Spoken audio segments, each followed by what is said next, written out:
How to delete Instagram chat from both sides. In this video, I'm going to show you the easy way to delete those Instagram messages that you have sent from both sides. So make sure to watch the video till the end so that by the end of the video you will learn how to do it.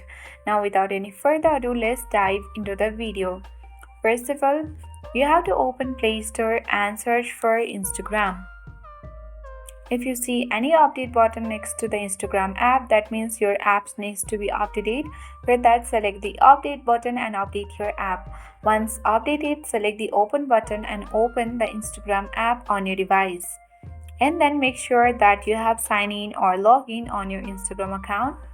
Select the chat icon at the top right corner of the screen and open any chat where you want to delete those messages from both sides.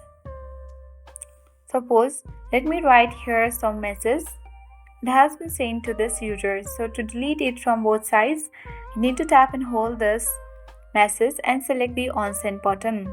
So on sending will remove the messages for everyone. So people may have seen or forwarded it already. Select on send and the message has already been on send from both sides and delete it as well.